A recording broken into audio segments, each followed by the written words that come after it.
So it seems like a lot of people are still misunderstanding the significance of reference letters. Just today I came across a remark about how reference letters don't really matter or don't really help as much as, say, more papers, more conferences. While I do think that more prestigious opportunities can help with EB1A profile building, reference letters can also help a lot with EB1A profile building and should not just be ignored or discounted in any way. It's, of course, not one or the other, but to say that reference letters don't help as much as, say, more prestigious opportunities, I would say is the incorrect understanding of the significance of reference letters for EB1A. So in this video, we'll be covering how reference letters can help and how it's not always about more opportunities, it's actually about better reference letters that can help bring out what actually matters when it comes to an EB1A profile. And for those of you who don't know me, my name is Jason and I work with several top immigration lawyers,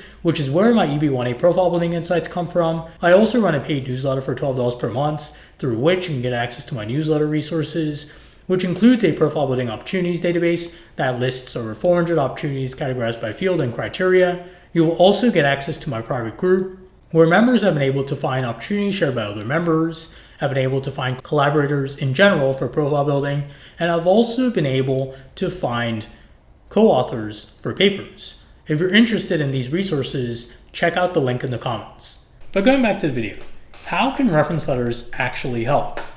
And why is it that it's not really about more opportunities that can help, but better reference letters? Now, let's look at what reference letters can actually do for an EB1A profile. But in order to understand that, you have to first understand what EB1A is actually about. So EB1A, what is it actually about? It's about showing that you have risen to the top of your field.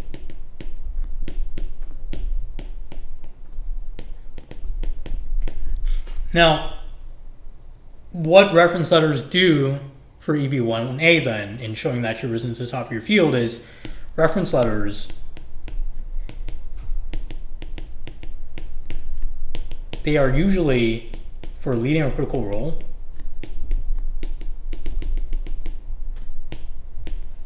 or original contributions. And they help these two criteria by providing context. What is the significance of the outcomes you have created through your work? What is the significance of your original contributions? Why is what you have done considered significant in your field compared to others? Because you're showing that you've risen to the top of your field. Now, going back to the remark I came across, and to provide more context, it was to do with someone who got denied even though he was able to show that he had generated tens of millions in revenue for his company.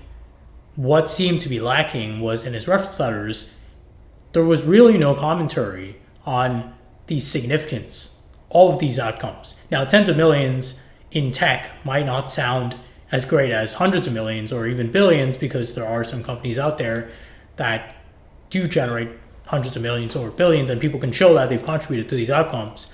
But for this particular person who got denied, what their letters did not cover was that he had generated or helped generate for his company tens of millions in a space that is traditionally extremely challenging, where growth is definitely extremely rare, and he was able to generate tens of millions in revenue. That's where a reference letter could have helped in providing the context that would have really brought out his leading or critical role claim. This would have probably not been brought out with more of what this person was saying in the original remark about how peer reviewing would have helped more, or conferences, or memberships. Now, there's definitely a class of activities within these categories that could have helped maybe bring this out as well, that this person had actually helped with an outcome that is extremely rare in his particular space within tech. Maybe a specific membership where he could then show that he was recognized for creating this kind of growth for his company in a very difficult space. Or maybe some sort of prestigious conference speaking opportunity showing that he had actually helped create a significant outcome within a very difficult space. Maybe those activities would help. But it could have also been brought out in his reference letters without doing anything extra, like as in doing more speaking or doing more peer reviewing or joining more membership organizations. He could have just brought this out in his letters from his managers. Just a couple of lines could have probably brought this out more, but he didn't. So that's why reference letters can actually matter far more than just doing additional activities. If you had the choice between just strengthening your reference letters or doing more activities, probably want to strengthen your reference letters. And this person got an RFE. Perhaps he should have just gotten reference letters that provided more context around his leading or critical role claim about the significance of these tens of millions in revenue. That is what could have helped more, not doing more memberships and peer reviewing or doing more awards or something like that. It's this mentality of checking off more activities. I don't think he needed to check on more activities, at least just based within this example and based on my understanding of his profile. He probably just needed to bring out the wider significance of his outcomes for his leading or critical role. Perhaps that would have brought out the fact that he was actually able to do something very rare for his particular space, which was not brought out at all in his reference letters, based on what he shared with me. So that is why reference letters can actually matter far more than just doing more activities in strengthening your EB1A profile